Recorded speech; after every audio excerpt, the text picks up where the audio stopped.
everybody. Welcome back to the Midwestern Marx Institute's Marxism School, the Basics of Marxism course. I'm Noah, and I'm going to explain a little bit about tonight's class real quick while everybody sort of files in.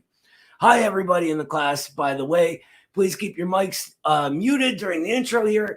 Then feel free to ask any preliminary questions before we get to the lecture. All right, today is a day we finish our work on Friedrich Engels' groundbreaking pamphlet, Socialism, Utopian and Scientific, pulled from one of the greatest books in the history of books, Anti-Düring. The book Lenin called a, quote, handbook for all class-conscious proletarians. Excuse me, sorry. In our first couple classes, we made some basic statements about Marxism and discussed how they differed from things we're told about it. We read essays from Lenin and Foster. Then last week, we put that knowledge to use and began really learning about the worldview of Marxism, going over the first two sections of Socialism, Utopian and Scientific. We covered how and why utopian socialism came into being, what its limits were, and why and how it was limited. Then we began to sort of dip our toes in the pool of how to gather that understanding ourselves, rather than just have Engels tell us in the section on dialectics. Today, we'll be covering the third and final part of the pamphlet called historical materialism. We'll be learning how dialectics and history must work together, and how analysis of history is analysis of the present and gives us the information we need to create the future. This is another lecture class, by the way. So once that lecture gets going, please hold any questions unless they're super important until the end of the section. Just a tip I've learned through doing this, by the way, writing them down definitely helps.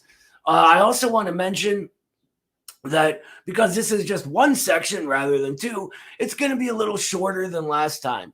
So just so everybody knows that. All right. Are we ready for all that?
All right. Sorry about that, by the way. My button kind of cut off the last of my sentence. I jumped the gun a little. But man, that intro, every time it gets me. Something about MLK's voice. I don't know. Anyway, how is everybody doing tonight? Are you guys ready to learn some Marxism here? Wade says no. Okay, well, you may be in the wrong place, brother. I do dig that really cool background you have with the Soviet Union and fighting the fascists and stuff. That's cool. All right. Well, we're just going to get right to it unless anyone has any questions, comments, anything like that. Awesome. All right. This lecture is going to begin by quoting the first line of section 3, which is what everybody read over the week, historical materialism. But I want to add a small caveat before that. There are some parts of this pamphlet where Engels shows us the method by analyzing the contradictions and how things change from one thing to another rather than outright stating it. If you get tripped up at any point, don't worry. That's sort of how this was designed. Next week, we're going to begin really breaking into the process itself and how to do precisely what it is Engels is doing in these sections namely showing us how one contradiction gives rise to another and another, and an ever upward development of history and society. Along the way, if we pay attention, we'll begin connecting these dots. If not, we spell out the dots. Win-win, right? And besides, he's not doing that the whole time anyway. He begins by saying the materialist conception of history starts from the proposition that the production of the means to support human life and next to production, the exchange of things produced is the basis of all social structure. That in every society that has appeared in history, the manner in which wealth is distributed and society divided into classes or orders is dependent upon what is produced, how it is produced, and how the products are exchanged. This insight, which is a historical one, observing the causes and effects of things as they progress throughout history, is also what sets us apart from the great Hegel, whose system explains how society operates and how the relations of change interact over time. But Hegel, of course, was limited by his epoch. For Marxism and for Engels here, using the Marxist worldview to analyze things, we do not search for the causes of change in society, in people's minds, or in slogans we come up with, or to use his words, the better insights into eternal truth and justice. We look deeper than that, to what creates those changes, instead to what even creates those ideas. And in doing that, we find the root cause in the fundamental relationships that human beings must enter into in order to produce the things that make society, right? And as he says, the stubborn facts of the existing system of production. Now, in Engels' day, they were witnessing the society created by the social relations of the very dawn of industrial capitalism. As we went over last week, the new forms of production made the old relations of feudalism obsolete, right? You can't raise up these great productive industries, giant factories, etc., in a peasant and lord relationship. Actually, the whole of classical economics, great minds of that period like Adam Smith and David Ricardo, they were trying to get around a big lingering problem left over from that era, in fact, in the form of land ownership and feudal rents deriving from it. What the bourgeoisie did and the advent of capitalism did was break up all that old feudal infrastructure. As Engels says, build the capitalist order of society in its ruins, from the kingdom of the king to the kingdom of free competition, right? Of personal liberty, equality under the law for all commodity owners, and all the rest of it. This was the primary developing force that allowed capitalism to keep going onwards from there. And without those feudal chains, the productive forces were able to evolve and explosions of productive output happened. The steam engine, machinery that was at the time new and modern, right? The printing press, all of that saw progress at rates never before even guessed at in all of human history. But here's the rub, right? Just like the old feudal relations became outmoded by the advances in production happening within it and the rise of the bourgeois class out of the merchants, blah, blah, blah. The same happens within capitalism. I mean, look around today.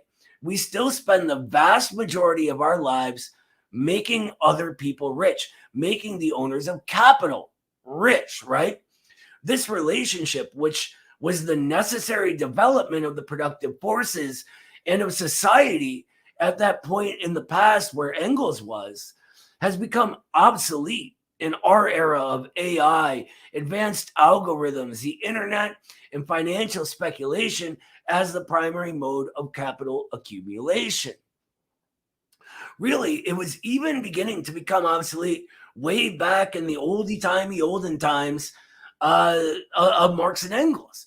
We're going to describe Engels' time first here so that we can get a sort of baseline. But don't worry, in future classes, we will get into imperialism, the rise and fall of the middle classes, and reproletarianization of today in the coming weeks. And for real, I'm really looking forward to those. In case you guys haven't guessed from me constantly mentioning them, who knew, right? Anyway, Engels goes on to describe this form of class struggle that was arising and the economic realities that come out of it. Before capitalism, all of the instruments of labor were generally owned by single individuals, right? We're talking about before the technological advances that lead to capitalism. We're talking about toolkits, hand implements for farming, that kind of stuff. It was because this was sort of the limit the productive forces had of the day that they belonged to each producer themselves, right? The process of how this changes to the capitalist mode of production is described in detail in the fourth section of Capital, Volume 1, by the way. But we're just going to go over a basic overview here. We're not going to go as deep into it as Capital does. The bourgeoisie were unable to continue the development of productive forces, build the big factories, and organize distribution without, at the same time, this is important, transforming the means of production from those individual ones into social means of production that function only with the combined efforts of many people, right? Ain't none of us heard of a factory where there's only one dude running around from station to station doing all the work. After all, even if this dude goes running as quickly as he can, he's not going to get all the jobs done, right? It's impossible. Even if the bourgeoisie like to portray themselves as that dude from time to time. Anyway, I'm sorry, that one got away from me. So the spinning jenny of the olden times gets replaced by the power loom. The blacksmith's hammer gets replaced by the steam hammer. The individual workshop by the factory. Production is going from individual acts to social acts. And from this, we get social products, right? The product is a product because it's the result of the labor going into it. If we're these early workers making a bunch of cloth, right, to send to another factory, none of us can say, that's my cloth. I alone made that cloth. Doubly so for the end product of the jackets that are made with that cloth that people buy. Basically, these two things, right, that we're just talking about were the same process. We see the individual making things with a hammer by necessity become many individuals making many things with steam-powered hammers. Let's dig just a little deeper into that, though. We found in the society of individual producers, the artisans, guilds, things like that, producing individual commodities for sale in order to satisfy the wants and needs these individuals have, which was the case in the Middle Ages, right? Peasants would sell agricultural surplus to craftsmen who would sell them handicrafts, tools, that kind of thing. But we find in that the germ of what it becomes, the sort of spontaneous division of labor of this prior system, as it advances and builds upon itself and gets better, which is quantitative change, by the way. Remember that for when we get on to our next text, when we discuss all the Marxist jargon. Anyway, it becomes an organized division of labor that produces a qualitative change in how production is carried out. We get factories, which always operate along definite plans, right? I mean, imagine trying to run a factory where everybody's just doing their own thing all the time. You'd quickly become the worst factory of all time. Nothing would get produced. And you'd probably have a bunch of other silly problems as well with people just doing whatever they want, not following the plan, blah, blah, blah. It's just an example, and really this one got away from me too. The point is that bourgeois production is organized, right? Whereas the old feudal relations of production were very much not, just because of their nature, right? Individuals owning their own means of making individual things. Remember, though, this change doesn't just happen by magic. We're not one thing and then another. The new thing arises alongside the old and then overcomes it, right? So we saw the factories arise alongside the old small manufacturers selling goods in the same market. And let's face it, organized and socialized production is just cheaper and more efficient at pumping out products to buy than the old individual way was. Really, this commodity production we're talking about arising was just the next logical step, a higher mode of producing the things that become commodities. And that's what it initially appeared as, right? All the old forms of appropriation, though, they follow along with this. It's the same relations as before, but becoming primary. Just as sort of in our era, speculation arose out of imperialism and then becomes primary in 2008 as the primary mode of capital accumulation. Anyway, all of this arises with the rise of socialized labor.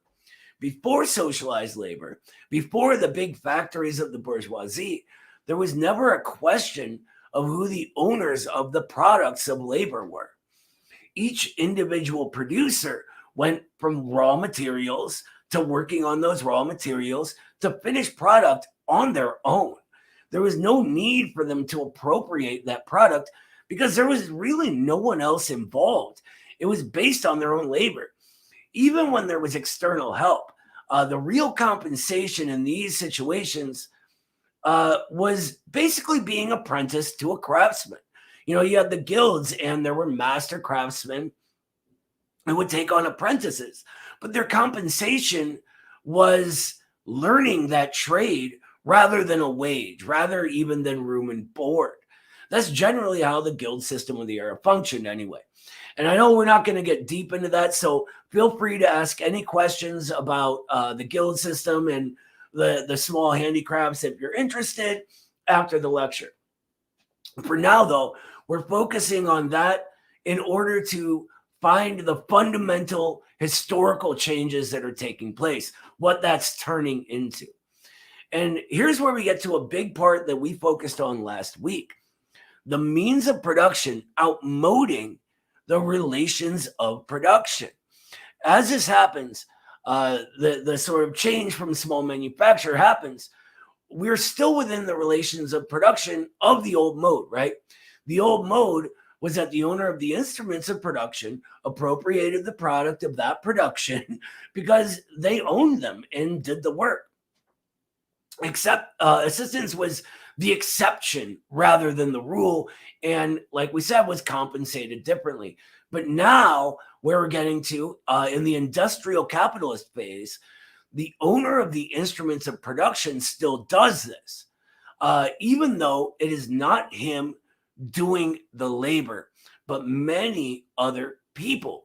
Or as Engels says, the products now produced socially were not appropriated by those who had actually set in motion the means of production and actually produced the commodities, but by the capitalism or the capitalists. Sorry.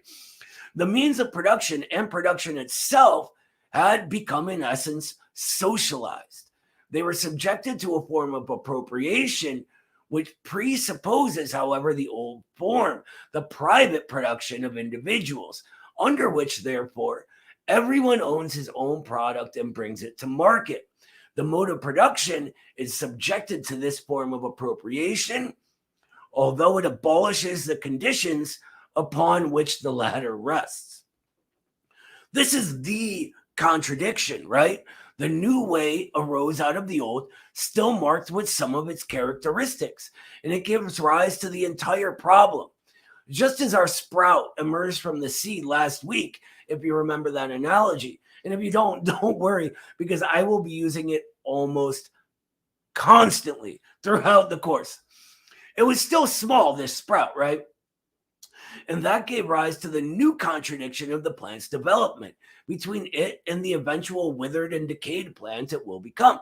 Or, as Engels puts it, the separation was made complete between the means of production concentrated in the hands of the capitalists on the one side and the producers possessing nothing but their labor power on the other.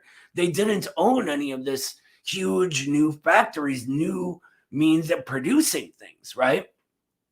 He continues saying, the contradiction between socialized production and capitalistic appropriation manifested itself, and this is important, manifested itself as the antagonism between the proletariat and the bourgeoisie.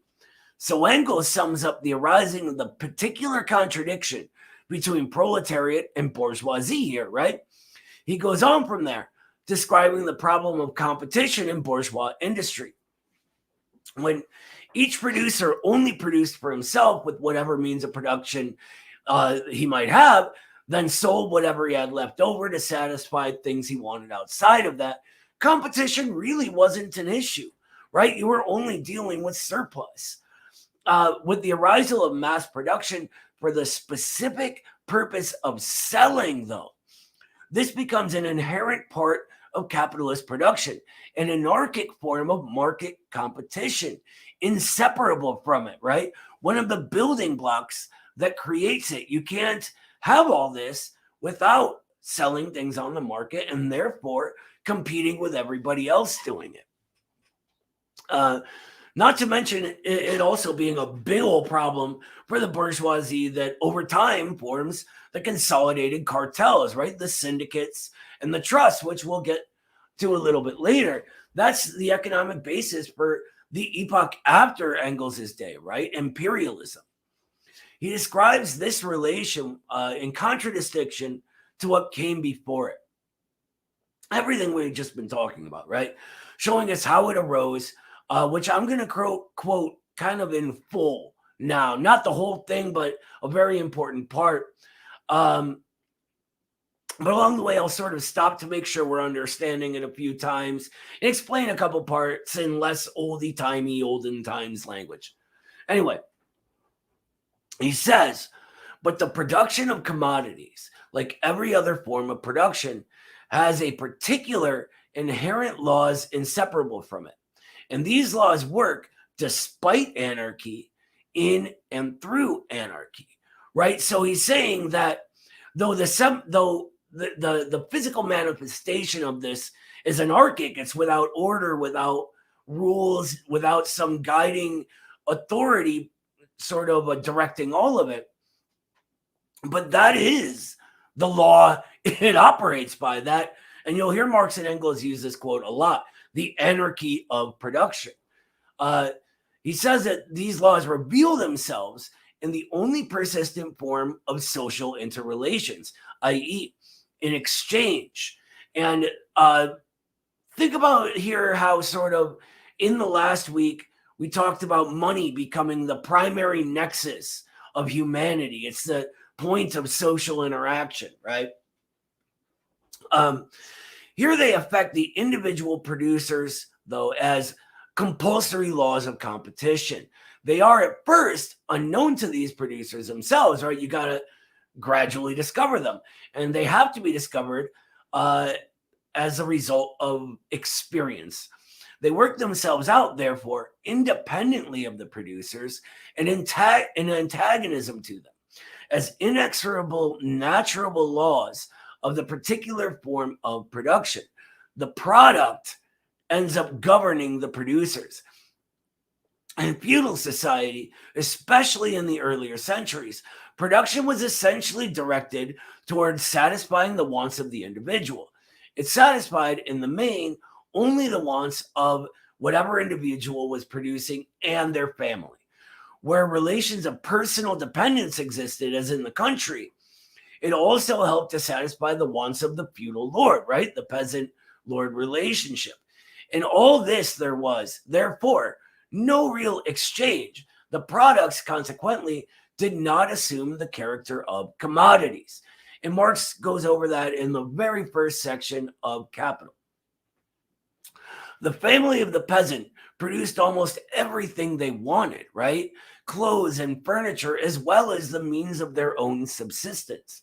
Only when it began to produce more than was sufficient to supply its own wants and the payments in kind to the feudal lords, only then did it also produce commodities. This surplus, thrown into socialized exchange and offered then, I completely lost where I was in my little notes thing. Hold on. Where is that? The surplus, right? Oh, yeah. This surplus thrown into socialized exchange and offered for sale, those become the commodities, right? That's surplus. The artisan in the towns, it is true, had from the first to produce for exchange, of course, but they also themselves supplied the greatest part of their individual wants. They had gardens and plots of lands.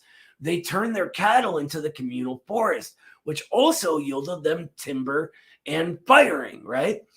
The women spun flax, wool, and so forth. Production for the purpose of exchange, production of commodities, was really only in its infancy. It was everything after that.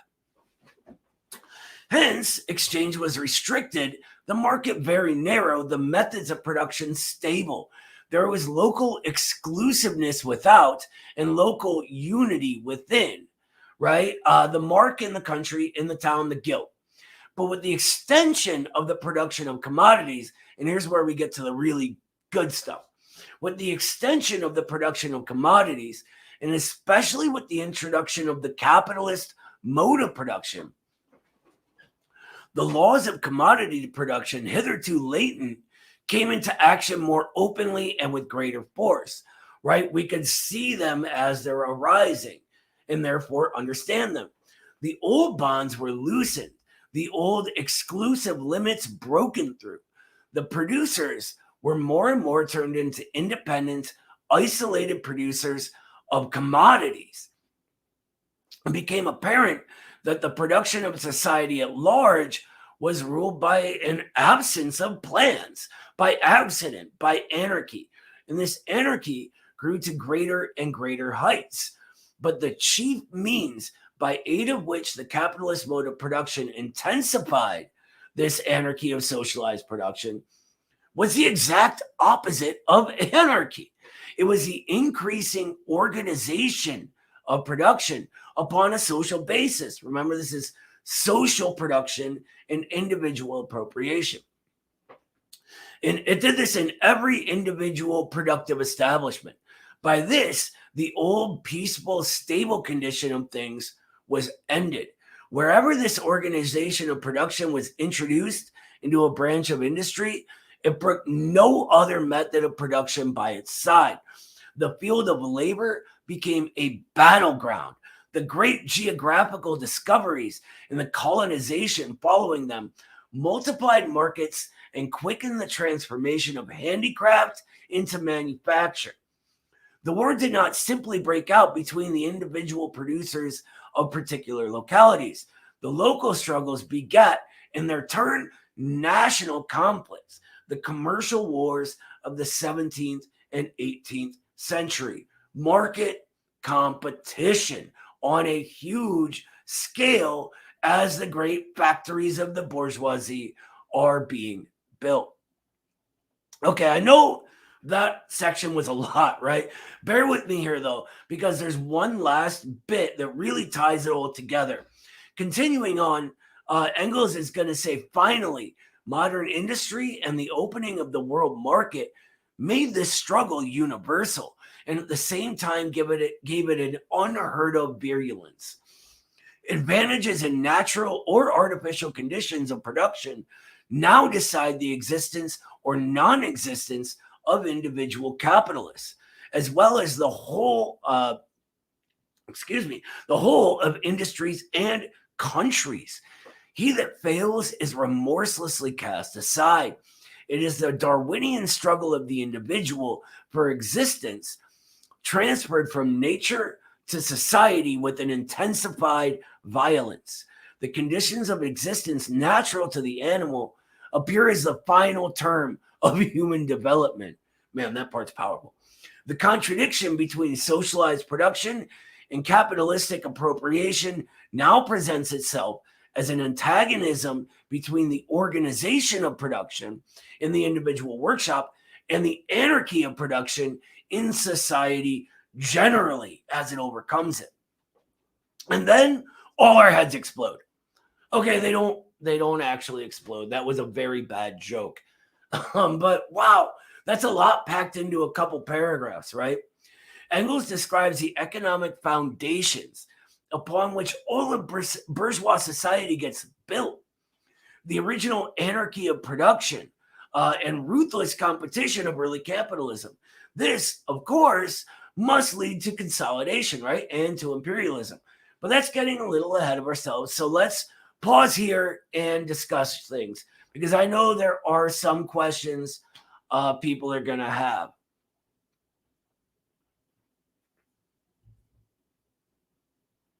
No questions?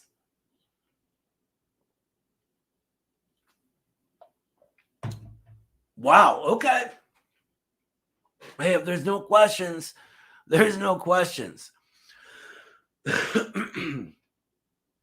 Let's just keep going then. We do still have a bit more to get through. Last week, if you guys remember, we went over the 3 utopians, right? Specifically, I want to focus on Fourier here for a second and his vicious circle that capitalism has to go through, right? He saw this correctly, as we talked about last week, but what he didn't consider was that history has an objectivity to it. It goes on and passes things, right? That we're involved, that we're going through a sort of objective temporal process here, right? Instead of a circle, we have a spiral getting smaller and smaller, with capital consolidated in greater and greater masses of people proletarianizing. This is the insight that leads Marx and Engels to speak of capitalism creating its own gravediggers, right? As it progresses onwards, it enlarges the class whose interests lie in overthrowing it. It can't do anything but that. If left to its own devices, capitalism kind of eats itself, right? But of course, it isn't left to its own devices. People are involved. Class struggle is the central motor of human history, after all. And if anybody's going to gobble up capitalism and, do what you do after that, it's going to be the proletariat. Anyway, class struggle produces the middle classes of the 20th century from our side, and the reproletariat of the 21st century from their side. But again, that's getting ahead of ourselves. Let's get back to Engels and the absolutely prophetic next section. Here comes another little bit. I'll read at length so we can sort of make sure we get everything he says about machinery and the advance of technology. Before we do, I want to make sure you guys sort of are understanding what's going on here. And I'll mention this a couple more times, that Engels is showing us the contradictions becoming new things, right? Rather than just stating it outright. He's giving us all the information happening within society that proves the dialectical view, that shows us the dialectical view, really. Anyway, on this, he says, the perfecting of machinery is making human labor superfluous. What does that remind anybody of? The kind of nonsensical jobs that could all be automated today, but they need to keep the exploitation going, right? If the introduction and increase of machinery means the displacement of millions of manual workers by a few machine workers, improvement in machinery means the displacement of more and more of the machine workers themselves. It means then, in the last instance, the production of a number of available wage workers in excess of the average needs of capital, the formation of a complete industrial reserve army, as Engels called it in 1845, available at the times when industry is working at high pressure, to be cast out upon the street afterwards when the inevitable crash comes. A constant dead weight upon the limbs of the working class in its struggle for existence with capital, right? A regulator for keeping of wages down to the low level that suits the interests of capital. Think about it, right? The reserve army, or unemployed workers, parts of the proletariat not working, weigh us down, right? They're like weights on our arms as we try to lift them up. And we try to struggle and push forward, but that creates a lower wage and forces us to take less and less, weighing us down as we go. And by the way, this is absolutely perfected in our era with the relationship between the state and the financial bourgeoisie. They even outright say it these days, right? Though there's article upon article written about how actually unemployment is good. Good for who, right? That's the question Lenin would ask. Who benefits? Anyway, thus it comes about, to quote Marx, and this is Engels quoting Marx, that machinery becomes the most powerful weapon in the war of capital against the working class, that the instruments of labor constantly tear the means of subsistence out of the hands of the laborer, that the very product of the worker is turned into an instrument for his subjugation. Thus, it comes about that the economizing of the instruments of labor becomes at the same time, from the outset, the most reckless waste of labor power and robbery based upon the normal conditions under which labor functions. That machinery, the most powerful instrument for shortening labor time, becomes the most unfailing means for placing every moment of the laborer's time and that of his family at the disposal of the capitalist for the purpose of expanding the value of his capital. Thus it comes about that the overwork of some becomes the preliminary condition for the idleness of others, and that modern industry, which hunts after new consumers over the whole world, and even more so in our day, right, forces the consumption of the masses at home down to a minimum, and in doing so destroys its home market.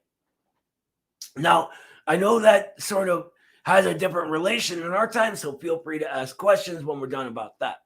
The law that always equilibrates the relative surplus population or industrial reserve army to the extent and energy of accumulation, this law rivets the laborer to capital more firmly than the wedges of Vulcan did Prometheus to the rock. And really only philosophy nerds will get that one. It establishes an accumulation of misery, though, corresponding with the accumulation of capital. Accumulation of wealth at one pole is, therefore, at the same time, accumulation of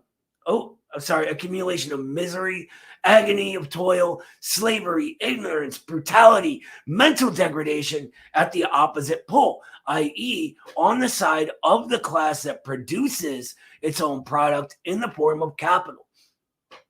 And to expect any other division of the products from the capitalist mode of production is the expecting the electrodes of a battery not to decompose acidulated water, not to liberate oxygen at the positive, hydrogen at the negative pole, so long as they are connected with the battery.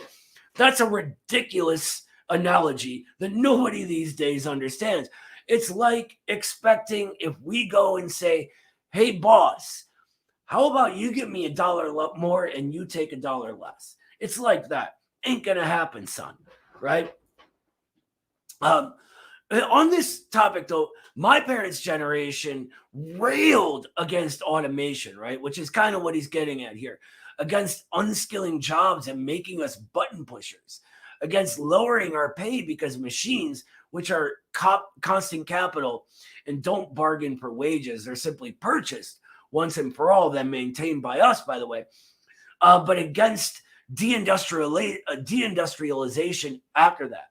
And all of this during the outright war against the working class that picked up steam in the Reagan era. The ideological shifts we sometimes call neoliberalism. We see today that their battle was lost.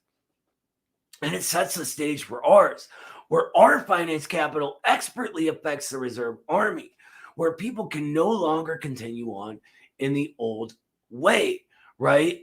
In all the sort of TLDR version of this is machines should be making our lives and jobs easier, right? They should provide a benefit, but they don't. They actually make the jobs of the working class harder, pay less, and more monotonous, right? We could automate so much these days. It's absurd. We could automate driving. We could automate food. We could automate all of these things. But here's the kicker. Capital must accumulate through the exploitation of surplus value, right? Even in our era of speculation, where maybe that'll change. That's the case. We all need to be contributing labor power in order to create that surplus value for capital to accumulate. And then all the speculation is done after this, right? But that can't change without some kind of change from us. Anyway, I'm getting carried away.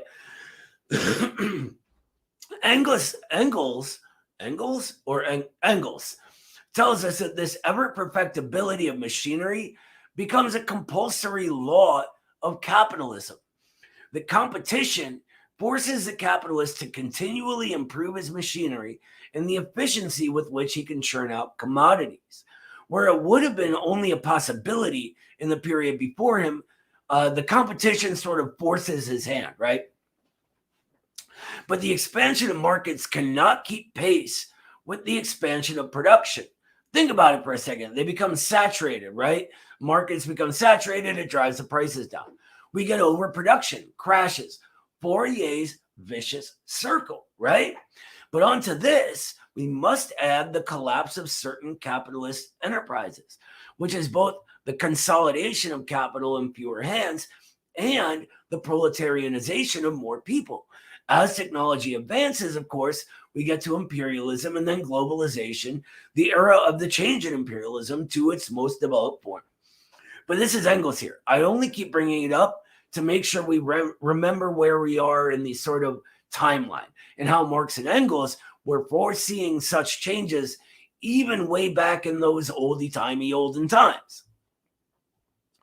Engels explains the process in brief, saying that since the first general crisis of capitalism broke out in 1825, the whole industrial and commercial world, production and exchange throughout the world, is thrown into disarray every 10 years or so. Markets are glutted, right? Or products accumulate and become unsellable. So credit vanishes as it's no longer profitable to give credit to new enterprise. Factories are closed, workers lose jobs, and we see inflations to recoup losses. People don't have enough money to buy the things necessary to live our lives. Sound familiar? Anybody been to a grocery store lately? This can last for years. Both tons and tons of goods and commodities are destroyed. Milk is a popular example. If you look up how much milk they literally destroy every year to keep their system propped up and those profits churning in, it's absolutely disgusting.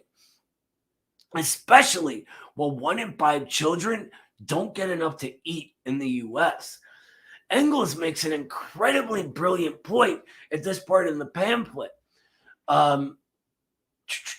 Lost my note again. I'm sorry. Oh, here we go.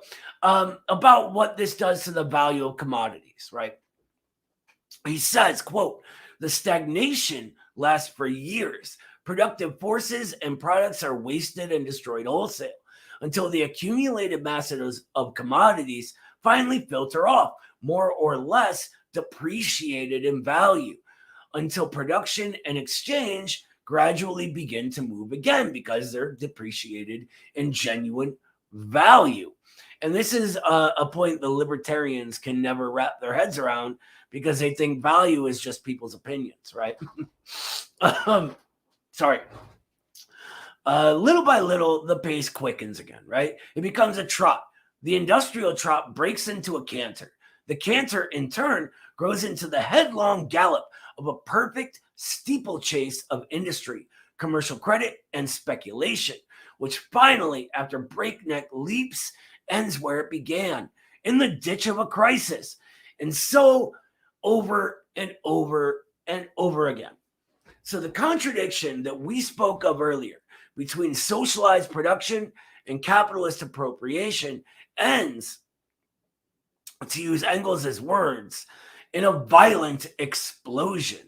The crises of shortages in production that were so common in feudal times, with bad harvests, etc., have become the crises of abundance of the capitalist epoch.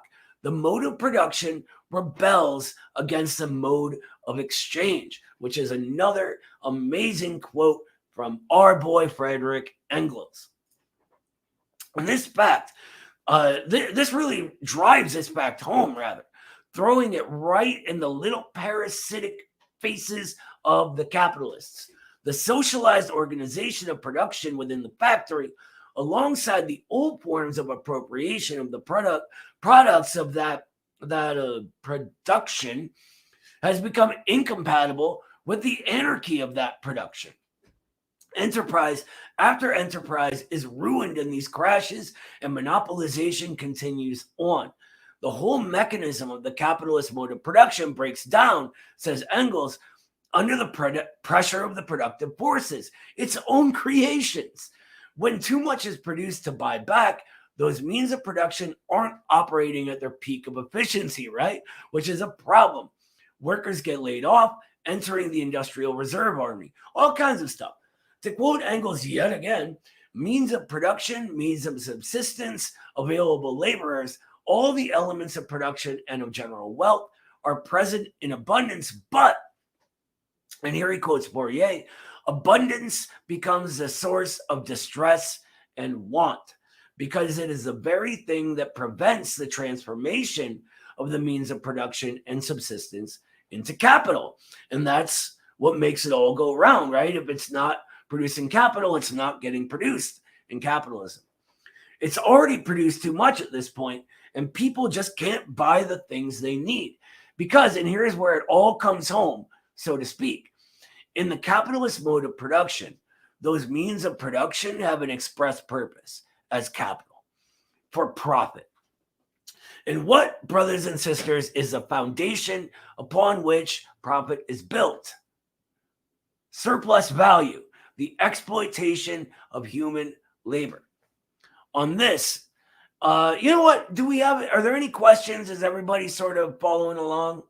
I don't want to go past anybody. Excellent. It's very dense and economic stuff, right? It's not really the same as the more theoretical stuff of the last couple of weeks. What he's doing is sort of showing us in economic reality how these contradictions play out. Oh, you got a question, Jay? Less of a question, kind of more of a statement, but I just, wanted to confirm what I've been saying for the most part. I've been trying to listen in. It's been a kind of a stressful day, but one of the things that I have taken from the lecture, especially, is that in capitalism, there's a necessity for poverty to exist so that there are people, that what I call the microscopic minority, who want to, who possess the all the riches, all the capital, all of the resources. And so people look at me like I'm crazy when I say it's not necessarily your fault that you're in poverty. It is a systemic issue, not an individual issue. It is not a moral failing, it's a systemic failing. In fact, the moral failing is really the failing of the people who have hoarded so much that all they have is money. They have nothing else. Yeah. First of all, thank you for still being with us on a bad day. I know how that is, brother. Sometimes it's just like you don't want to talk to anybody, but that's being a revolutionary. That's dedication. And you already have my respect, but all the respect in the world to you. And I think your analogy is really good here, or your statement, rather. I'm so used to you and me going back and forth on analogies. Well, yeah, the whole cold dead hands and buns kind of, Sorry. Don't. I just throw that in. I was gonna make sure I threw that in somehow during the stream, but nobody look at the Twitter interactions between JB and me. Just don't do it. Don't do Although it. we You know, should you'll start lose like a respect sort for of me. podcast or YouTube show just doing analogies back and forth. And anyway, but Yeah, yeah, so it'll be called Revolutionary Buns with Noah and James. So yeah. okay, I like it. I like it. Sorry. Okay. Ugh, okay. Here we are.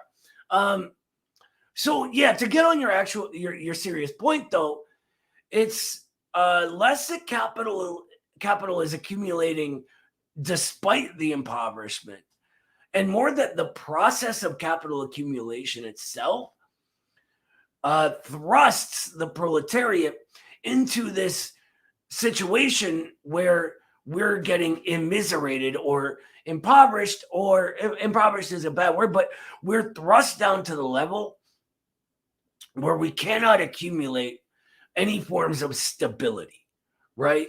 We don't have, like the people before capitalism, our own little plot of land to fall back on. Even if I own my house, the bank actually owns it. And the only reason I'm allowed to is so they can make money off that debt, right? Debt capitalism. Anyway, the entire process of capital accumulation for them, because of its contradictory nature, necessarily throws us down to this lower level. Now, here's the rub, though. Class struggle, right, can affect that and change it and win things for us. And for a while, we won some really good things out of our ruling class. We eliminated child labor. We won the 8-hour day, the weekend, etc.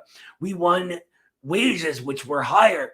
But here's the thing, as they expanded outwards in the imperialist era, they were still able to accumulate a larger and larger centralization of capital. And they did so at our expense once again, but also at the expense of these other countries they're going to now, right? And that's getting way off into the weeds. But the important thing to remember is that for them to fulfill their material interests, it necessarily harms ours. Go ahead, Cheryl. Just something about the momentum of this whole process. The Luddites came out and they were trying to slow the process so that the labor would have time to adjust to the new economy and find ways to support themselves. And they were utterly and totally demolished and crushed.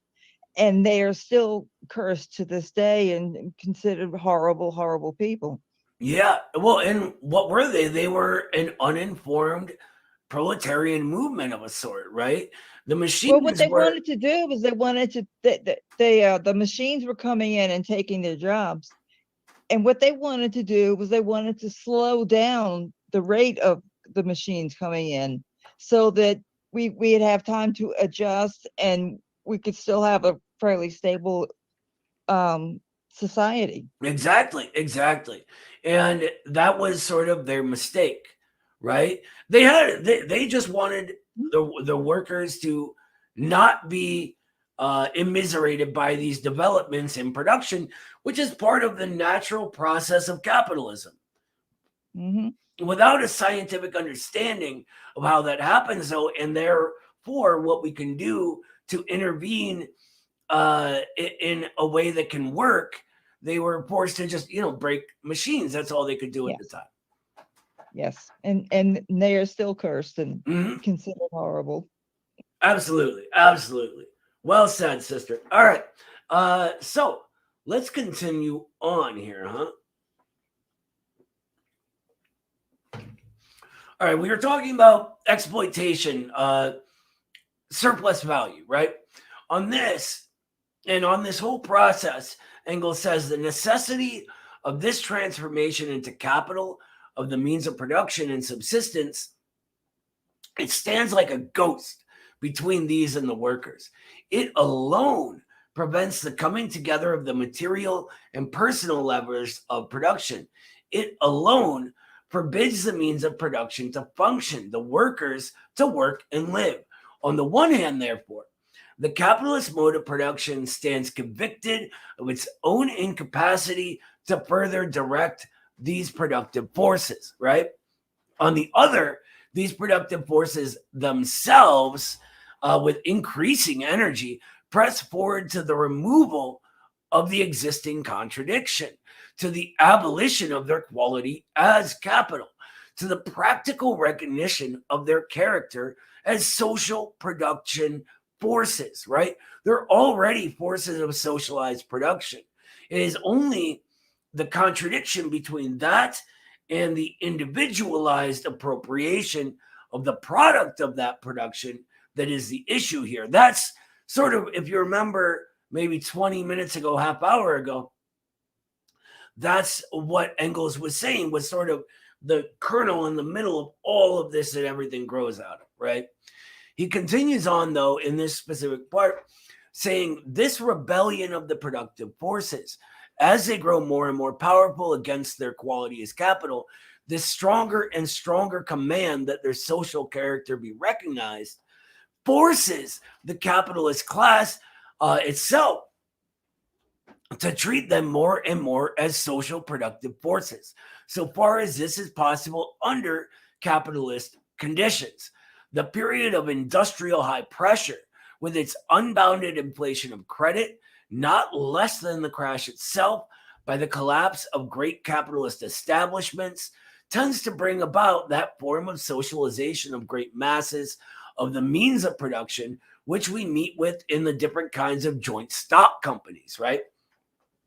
Many of these means of production and of distribution are, from the outset, so colossal that, like the railways, they exclude all other forms of capitalist expansion. At a further stage of evolution, this form also becomes insufficient. The producers on a large scale in a particular branch of an industry in a particular country unite in what he calls a trust, a union for the purpose of regulating production.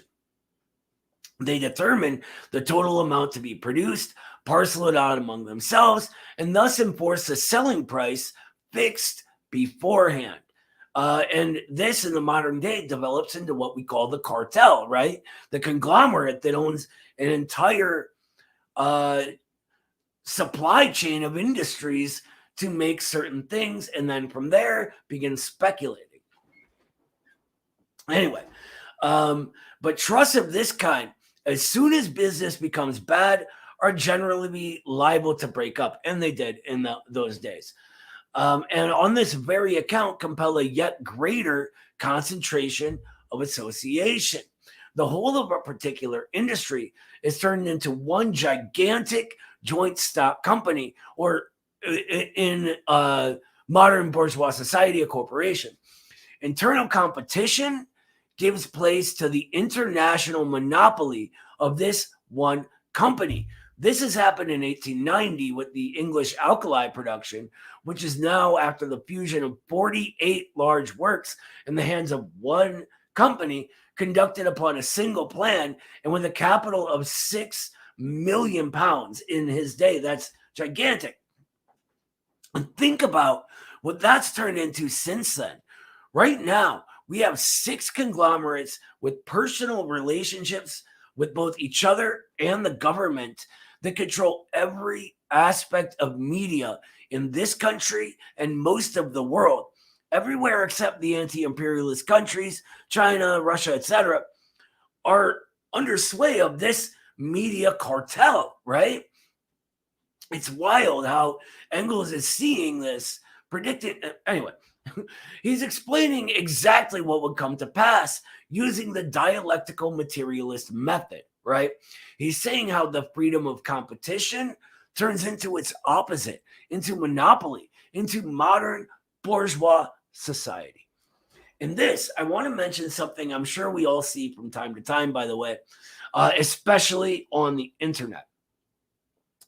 As we're talking about something related to Marxism, maybe something you're learning, whatever, you'll get someone who's not really as far along in their education as you, saying something like, yes, but Marx and Engels were not gods. They can be wrong. What always strikes me as funny is that they don't really ever bother to find out whether or not they were wrong, right? They just sort of use it as a justification to ad hoc disagree. Sort of like, well, my preconception is different from the conclusion Marx and Engels came to, so I'm going to stick with my preconception. Where we begin in these places is asking if they were right or wrong and why. That is what is important. In general, the folks who do this, I mean, they're well-meaning, or sometimes they're not, but whatever. We treat them as if they are because we're above all that bickering, aren't we? Wait, aren't we? Aren't we? Come on, we are, right? Right. Anyway, I'm sorry. I'm like full of dad jokes tonight. I apologize for all of them. So the issue is usually Marx and Engels were correct. The dialectical materialist worldview accounts for our methodology, but we can never know what changing conditions will bring. And there's a part where Engels is talking about this change from competition to monopoly, where he says, no nation will put up with production conducted by trusts with so barefaced an exploitation of the community by a small band of dividend mongers. But this is exactly what's happened, right? So here we come across one of those rare occurrences where the conditions of the people had changed so drastically that even with the correct method of analysis, Engels ends up being incorrect in a certain way, because that's our reality right now. The working middle classes of the last period of history were able to paper over the contradictions that are created by this mode of production for a few decades. But even in being incorrect in some way, we see things as him ending up being correct in the end. And this leads to us being here right now, to our struggle, to our necessity, to our revolution. Our nation won't put up with production being conducted by these big monopolies because we can't. And this actually leads us to use one of Carlos's very favorite adverbs rather neatly into the next section that Engels speaks of, where this leads to production ultimately having to be directed by the state. We have a sort of partnership between our bourgeois state and the cartels now, of course, but this sort of financial planning leads to the disastrous effects we experience on a daily basis, right? He explains why this happens, but what I want to mention first is what he doesn't say. So over the last section, excuse me, we explained how individual production led to socialized production, but individualized appropriation of the products, right? That's a contradiction. This, what he's speaking of now, is the negation of this contradictory form of production. And as we know from the last few weeks, of the social reproduction that follows it. Next, I'm going to quote him at length once again, because he ends up being correct after all, as we'll see. But the transformation either into joint stock companies and trusts or into state ownership does not do away with the capitalistic nature of the productive forces. In the joint stock companies and trusts, this is obvious. And the modern state, again, is only the organization that bourgeois society takes on in order to support the external conditions of the capitalist mode of production against the encroachments of the workers and of individual capitalists. The modern state, his time, no matter what its form, is essentially a capitalist machine, the state of the capitalists, the ideal personification of the total national capital. The more it proceeds to the taking over of productive forces, the more does it actually become the national capitalist. The more citizens does it exploit, right? The workers remain wage workers, proletarians. The capitalist relation is not done away with. It is rather brought to a head. But brought to a head, it topples over. State ownership of the productive forces is not the solution of the conflict, but concealed within it are the technical conditions that form the elements of that solution. This solution can only consist in the practical recognition of the social nature of the modern forces of production, and therefore in the harmonizing with the socialized nature of the means of production. And this can come about only by society openly and directly taking possession of the productive forces which have outgrown all control, except that of society as a whole, right? The social character of the means of production and of the products today reacts against the producers, periodically disrupts all production and exchange, acts only like a law of nature, working blindly, forcibly, destructively. But with the taking over by society of the productive forces, the social character of the means of production and of the products can be utilized by the producers with a perfect understanding of its nature. And instead of being a source of disturbance and periodical collapse, will become the most powerful lever of production itself. Basically, what he's saying is that the working masses of society, in seizing the means of production, therefore can begin to form a situation where we are in nature with in harmony with the nature of that production. It is already socialized. We eliminate that contradiction, right? And from there, we gain political power. And this is our historical task. In order to progress beyond what we have, as mass of the contradiction fall away in our era, we must organize ourselves into a force capable of taking that political power. The tasks of the proletariat and re-proletariat. Only then can we, to once again quote Engels, transform the productive forces from master demons controlling all the classes to our willing servants. Only then can we do an American version of what the People's Republic of China has done. Transform capital from the force and control of society into a force under control of society. And when we do this, we begin the process of removing the proletarian and re-proletarian characteristics of our classes. Now, I'm sure the financiers and speculators will whine and complain as they're forced to work regular jobs like everybody else and actually contribute to society. But you know what? They had their shot. They got us here. The immiseration of the masses and the impossibility of continuing on in the old way. It's up to us from there. And that's it. That's our third section. Does anyone have any questions about this sort of social change that he describes and predicts the future of? Oh, here we go. One already. Go ahead, brother. Yeah, can you hear me? Mm-hmm. Okay. So it's actually just about the last part you said. When I feel like, would we need, like you said, everything, it's like a process, everything is a process. So when we talk about like seizing the means of production and wrestling it back from the capitalist class, from the way I understand it, like you can't just like flip a switch and then everything belongs to the proletariat.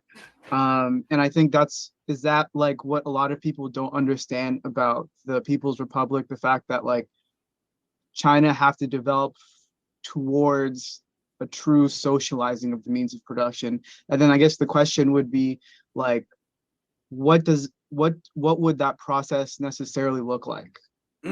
That's a very good point. So I would actually, if we look at China in a historical manner, right, we see, rather than a seizing of the means of production, the ousting of an imperial aggressor, right? And the communists leading this charge and building up from nothing communist forces of production. So the heights of the economy, or the sort of means of primary production, have always been owned by the working classes of China since the formation of the PRC. Now, as they began continuing on, capital accumulation was necessary in order to continue growing, right? So they introduced foreign investment. But here's the kick. All capital at all times has always been under control of the state and the people through their representatives, the Communist Party. So that's a really important thing to note. Even when there is private capital in China, it does not function as private capital here does. It is not the primary motors of production. It is instead what they used to call the light industries. And there's actually technology has been a really big topic of debate in China and how to approach what they call the new class. That's getting into a whole thing, though. Anyone who may be watching this interested, we published a really, really good short book by Carlos Martinez called No Great Walls.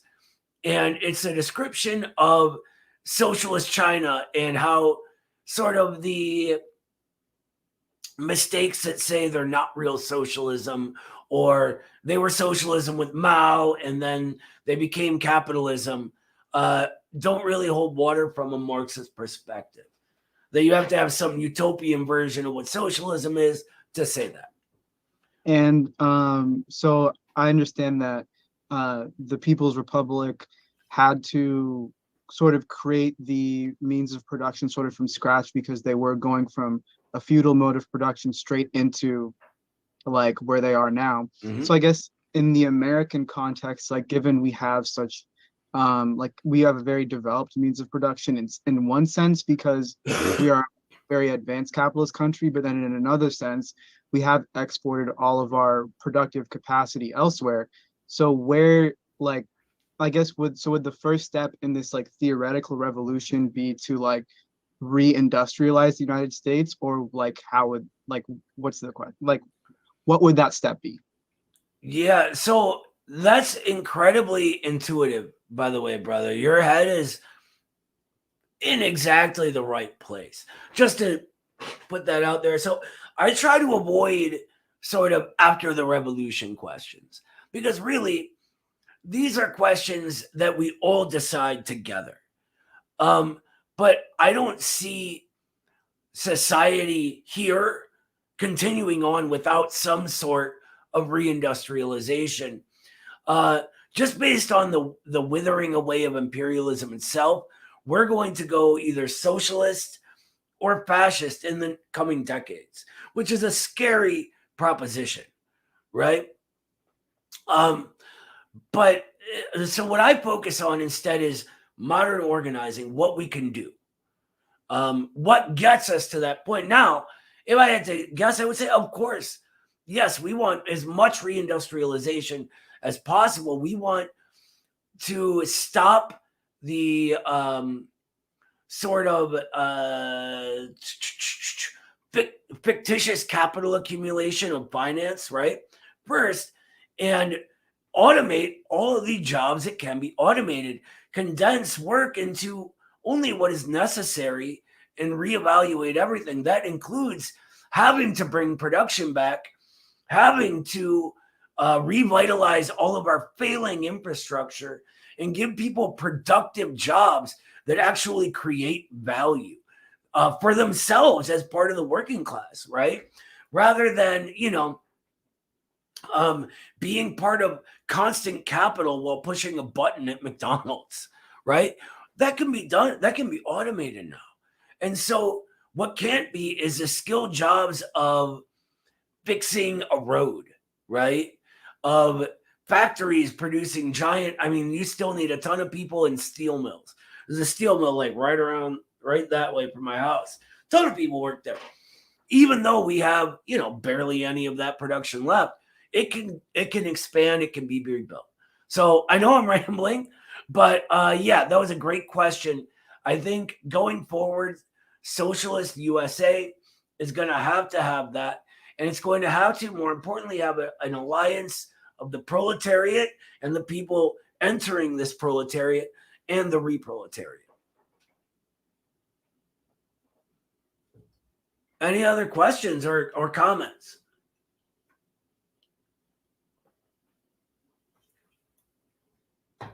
Yeah, go ahead, brother.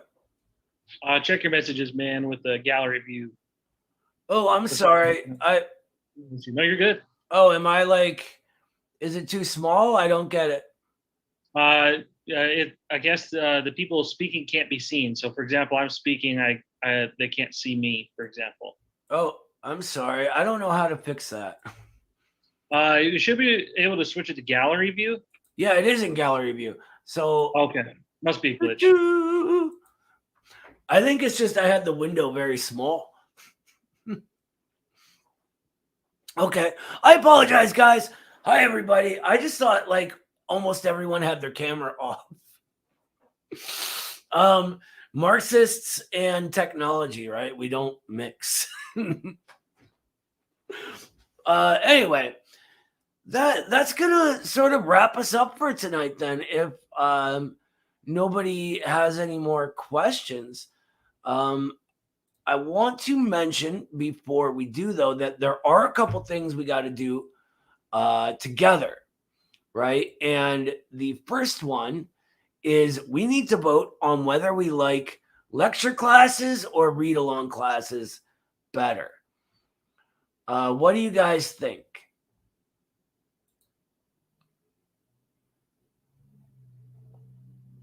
Go ahead, I guess. Cheryl. Oh, I'm sorry, Cheryl. Oh, you didn't realize your hand was up? Okay. Go ahead, Matt. There we go. I was just going to add a stray comment about sort of in general. Science fiction is generally written by people who can't imagine anything but a capitalist society. And so when they think about where the future, when we have machines that can do everything for us, the only thing they can come up with is that there will just be this mass of people that have no use. And sometimes it's they'll live on the dole, and sometimes they're just sort of tossed into, who cares what happens to them, and it's total anarchy where they live and no law or anything. But it always seems like if we can get to the point where we can have all this automation and innovation and things, why should we have all of this disposed people? Damn straight. We shouldn't, and we won't. Not if we have anything to say about it, right? Go ahead, Ruth. And by the way, real quick before you go, Ruth, I love that you're a sci-fi fan, Cheryl. I love sci-fi myself. The second date I ever went on with my wife, I went over to an apartment and we watched Doctor Who. That was it. I know Doctor Who is not universally acclaimed, but that was like my show with Pops, my dad, when I was young. We used to watch the goofy little guy with the umbrella. The old Doctor Who's are so much fun because the sets are so primitive. You can practically see the wires holding things up. Yeah, it was a fantastic show. I even like some of the reboot ones. I saw Ruth had her hand up, but maybe put it down. Do you still have a question, sister? I didn't know if you were doing a vote by verbal response or in the chat, but I just wanted to say that the lectures and the read-alongs are equally great to me. So, I mean, doing one after the other back and forth would be cool. But yeah, I think they're equally wonderful. So. Okay, I think here's how we'll do it. Kyle, why don't you organize a way for people to type one or two? Yeah, there you go. And then you tell us the results. Tiva, what's up, sister? Hi. So while I was reading the material, I don't know if this question is pertinent or not, but everyone's always saying how one of the greatest things that capitalism gave us was the Industrial Revolution. as if it was the only way we could get a industrial revolution would be through capitalism. But wouldn't communism also generate the same industrial revolution? Of course, I'm not sure who said. Now, capitalism did advance the productive forces, right? But think about the Soviet Union. They didn't have capitalism giving them. China, Soviet Union, North Korea. Right, exactly. And so this is the interesting way of the spread of class consciousness.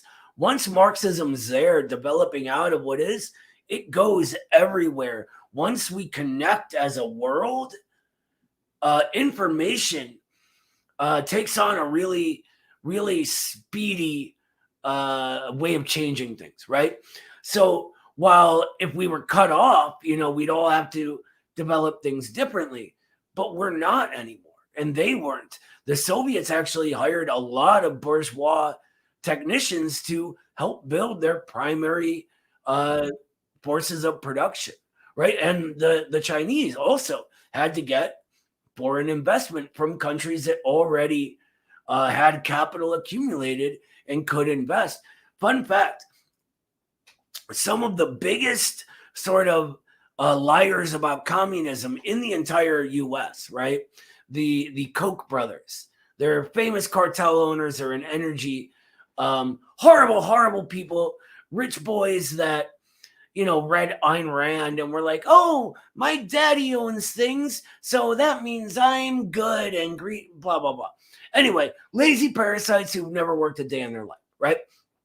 Horrible anti-communists, lie about us all the time, pretend they're the hardworking ones, which I don't get. But anyway, their father was this guy, Fred Koch, right? Fred Koch invented this new method of thermal cracking, which is part of oil production. Got blackballed here in the US, right? In the capitalist US, where the Koch brothers should be, where by the Koch brothers' logic, his idea would have cornered the market and driven the Rockefellers out of business. His brilliant idea was blackballed because it would have made oil production less profitable than it currently was. So he sold that idea to Stalin. All of the Soviet oil production, which became one of its primary industries, was based on Fred Koch's ideas. And then you get the Koch brothers who, spoiled rich kids whose dad actually did something for humanity, end up doing nothing. Imagine that. So because I've heard about that argument about capitalism and industrial revolution come from some communists that I know. So, and it makes it seem like capitalism would be the only thing that had driven that. And I don't understand how Marxists can say that when there's so much Yeah, I think it's an ideological mistake. So we'll learn about this actually probably next week, maybe the next one after, but there's a mistake we sometimes call stagism that sort of just looks at things in a more Kantian way. If you remember from our first class when we talked about change and Engels saying yay, yay, nay, nay, right? The mechanism of that change just happens one, then the other, then the other, then the other, where, capitalism develops out of feudalism, and then this happens and that happens, right? Which is often how people are taught Marxism analyzes things, but that's not how it does. In fact, Marx and Engels wrote about the differences in the Asiatic mode of production and the Western European one. Marx actually talked about the revolutionary potential of the Russian peasantry because they had such a communal consciousness, right? And if we're following a stagist mistake of Marxism, we get to, wait a minute, they don't have a developed proletariat. They can't have a revolution, right? And so it's kind of a mistake from the same kernel of ideological error. But yeah, I mean, don't get me wrong. Capitalism must lead to an increase in the forces of production. Mhm. But that doesn't mean it's the only thing that's done that. In fact, we see the opposite historically. Socialism not only also does that, but does it better, more efficiently, without the Exploiting other countries. exactly without slavery. I mean, without slavery is sort of that should be where there's no argument, right? Without scarcity, because Exactly. scarcity itself is engineered. Right. Without artificial scarcity. That's right. Right. Wade, capitalism must make things artificially scarce, right? Rather than a genuine scarcity of materials that's happened in feudal epochs, even right after communist revolutions, because they hadn't yet built up enough productive forces to make food. Anyway, that's a great question, Tiva. Thank you for that. Thank you. I was just gonna, one more Sure. curiosity, because you talked about how China and Russia used bourgeoisie to help. Did North Korea do that also? And Cuba, or no? Because North Korea and Cuba both had the Soviet Union to help them. oh yeah, of course that So makes yeah, yeah. that's Yeah, actually China really had a helping hand from the Soviets at first too, before the yeah. Sino-Soviet split. Which I mean, one of the greatest tragedies of all of human history. Guarantee you that'll be how it's remembered. All right, thank you Thank you. again. Was Kyle or Matt next? I don't remember who. Okay, go ahead. So in one of the earlier classes, you talked about how, or you like one of the main themes is how everything is sort of connected, and so would, in the sense of, we were talking about how we have to use some bourgeois like scientists in order to like certain like developments in like technology happen through bourgeois scientists. Does this happen simply because we are still so close to the capitalist mode of production that like it's like bound to happen, where as we're transitioning from capitalist to a more socialist mode of production, that while the capitalist mode of production is dwindling away, it's still able to be productive in the sense that it creates like mechanical like innovation. So like you're talking about the Coke, the guy who sold the Mhm. sold the oil thing to the Soviets. Would it be similar to say that like at least until we get like a full generation beyond the capitalist mode of production, theoretically we're still going to have to, in some sense, like have bourgeois intellectuals be like beneficial to society in some way?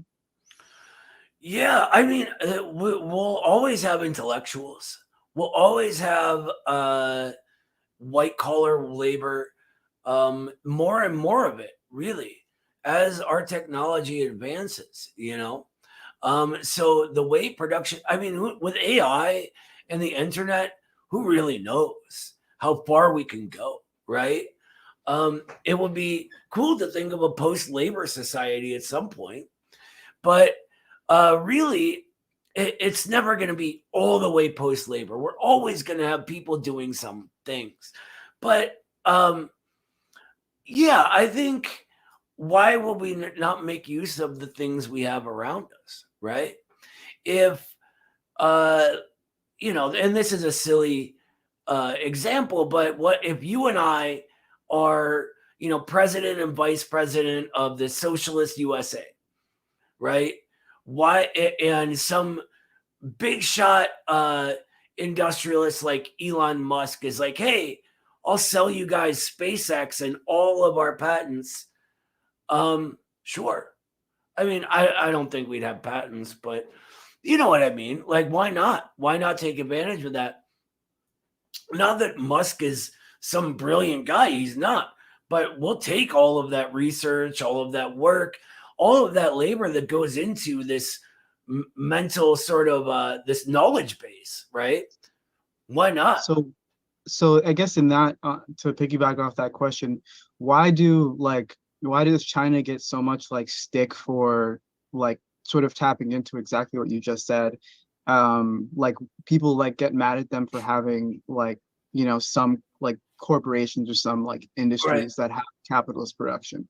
Right. They get because they don't understand the Marxist view. That's really what it boils down to. And it's unfortunate. And hopefully people can, you know, watch these videos and learn along with us.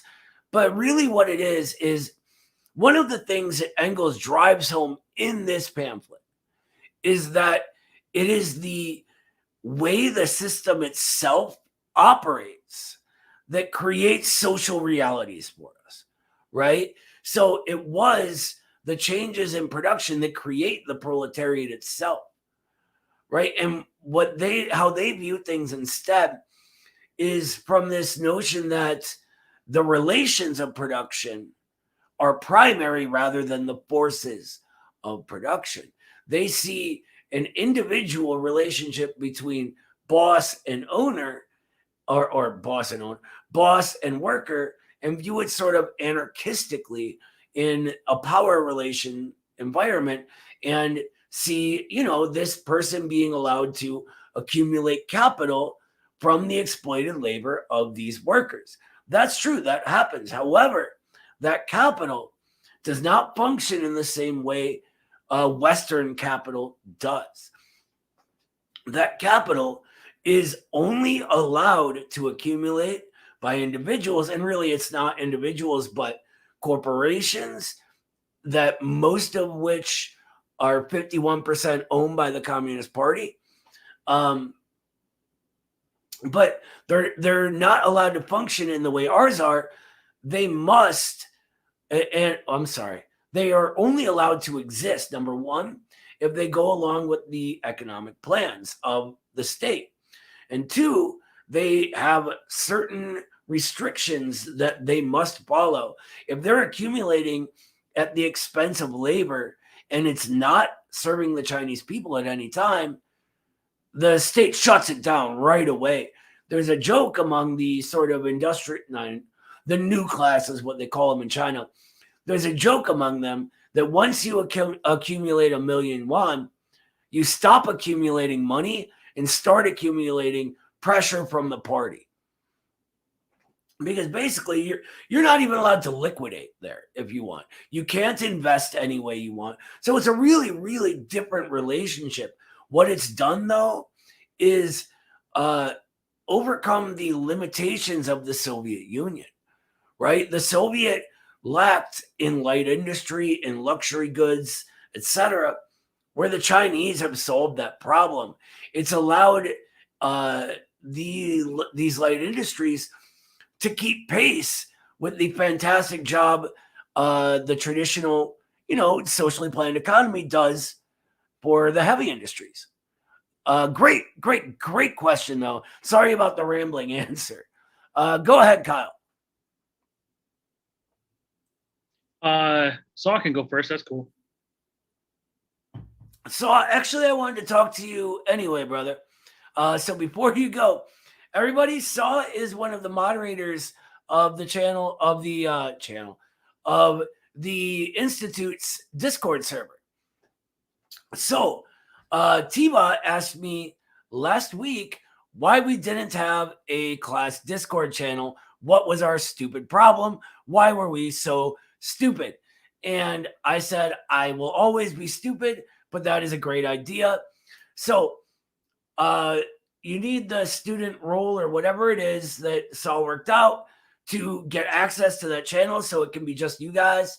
But give your Discord names to Saw if you want to hang out there, discuss the classes or whatever else. Anyway, go ahead, brother, and thank you for all you do on the Discord thing. I know it hasn't been easy. Thank you. I was gonna I'm on the Discord. If y'all want to join there, y'all can message me on there on Marxist. So I was gonna talk about I guess working with private capitalists, like socialist governments working with private capitalists. If you look at even during the Russian Revolution, Lenin, one thing I'm reading here is like the immediate task of the Soviet government he talks about the need to, I guess, form contracts with what he calls bourgeois. He says honest bourgeois, like, or people who are, I forgot what the word he used was, but the point to it was because the need for distribution, that they would be able to administer, quickly administer all the, I guess, needs that people would have, particularly like grain and food. Well, they didn't have the technical know-how to get all that distribution set up and going, right? I mean, most of the people there were illiterate peasants before the revolution, you know? They needed mass education right away. And that's one area where the sort of technical experts they brought in and hired out from the bourgeoisie and got investment and blah, blah, blah, really, really helped. Yeah, I think the way they did it was they made contracts, like they made state contracts, but these capitalists were still under like the control of the Soviet state. And I think the big reason what enforced that was the first thing that the Bolsheviks did after the October uprising was seize the state bank, which was like what our Federal Reserve is, and then began seizing private banks after seizing the state bank, right? And that was by season. And the reason why Lenin did that is what a good idea. Sorry. And the reason why Lenin did that, they did that before they started seizing land, and they did that before they started seizing factories. And the reason why Lenin did that was because Engels had critiqued the Paris Commune, saying that the Paris Commune never tried to grab the bank. And he said they would have had all the politicians and publishers and cops and everybody there like at their mercy, because he says something like it would have been worth like 100,000 or 1,000 hostages or something like that.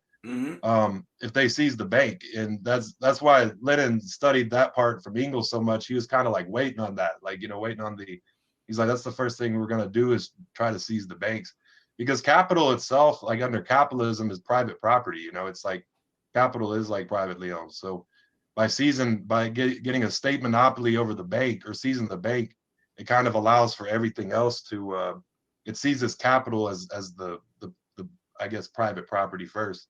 Yep. And then that's what happened until the 2018 started. And then after they seized the banks, they tried to seize the land. And that seems to be when the Civil War really broke out, when the land started getting seized and stuff. I don't know. That's how I think they're able to manage capitalists and not let them run amok.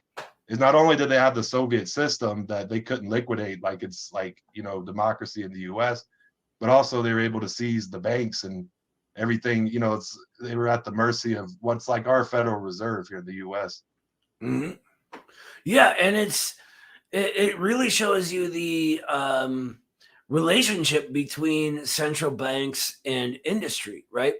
Our Federal Reserve is a privately run institution for profit. So the way it functions, I can't get into that. But really, really well said. So I especially like the thing about the Paris Commune. It's really important. That was Marx's biggest critique, right, of the communists or the communards, was that they didn't seize the bank. They were too soft. And that was one thing he attributed to the failure of the commune. Go ahead, Kyle. I just wanted to say that it looks like everybody voted on a mixed class. So a little bit of reading, a little bit of lecture. All right, we can do that. I've spoken. That sounds fun. I think I'll come up with something good for next week then. Well, speaking of next week, Stalin, dialectical and historical materialism. Our first part is next week. I'm so excited about this class, guys. This is where like all of the sort of lingering confusions you have, and I know that you have them. It's fine. I mean, that's how I was anyway. Maybe you guys are smarter than me. Actually, you're almost certainly smarter than me. But all the lingering sort of, I don't understand that, is really, really going to get eliminated with this one. This is by far my favorite thing to recommend new people when they just want one thing, when they can't get the benefit of a whole course like this. So we're really going to break into how we go about doing our own dialectical analysis, right? We're going to understand history as Marxists from then on. So I want to thank everybody for being here. You guys are doing great. I know this class had a lot of boring economic talk in it, but it's really important to show through all of that how the contradictions are overcoming themselves and new things are forming. So, yeah. Sometimes we got to read boring stuff to understand. You know, Marx himself wrote that the intro to Capital was going to be a real big problem for people.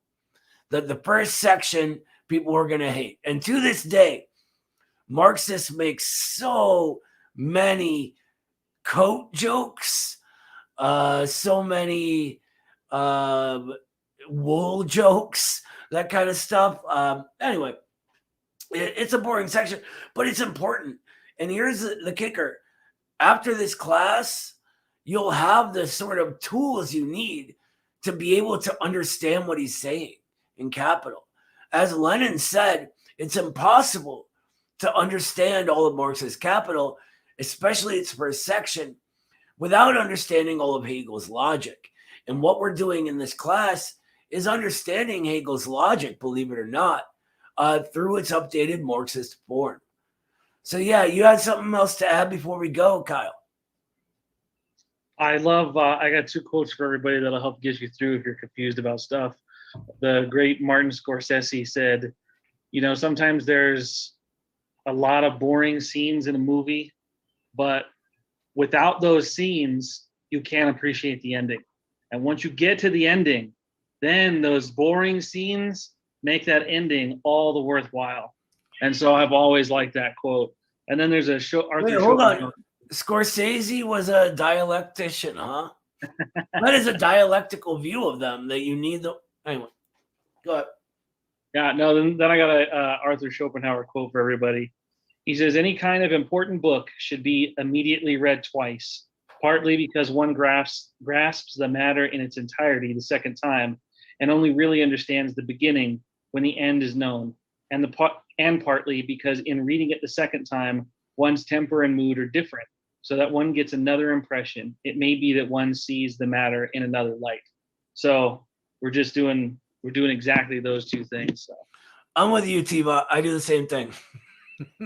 I've always said that a book that's good gets better every time you read it. And Yes. a book that's bad, you just don't want to read it again. Yes, it does. But anything I've ever learned about, you've got this really boring stuff that you need for the foundation before you can get to the interesting stuff. Yeah, sometimes that's just how it goes. All Always right, my everybody. experience. I can't wait to see you next week. Thank you all so much for being amazing, amazing students and making this job here easy as hell on me.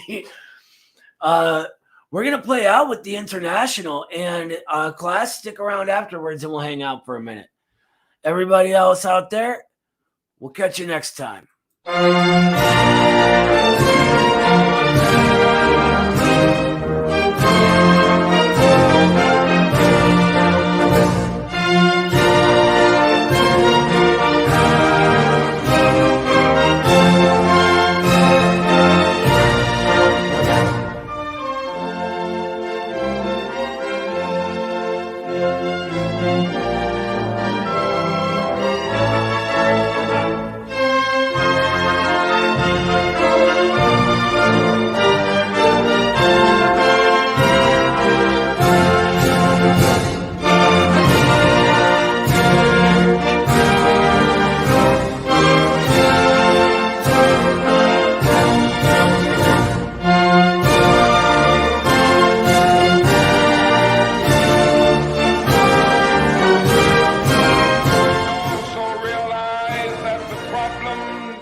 Racial injustice and economic injustice cannot be solved about a radical redistribution of political and economic power.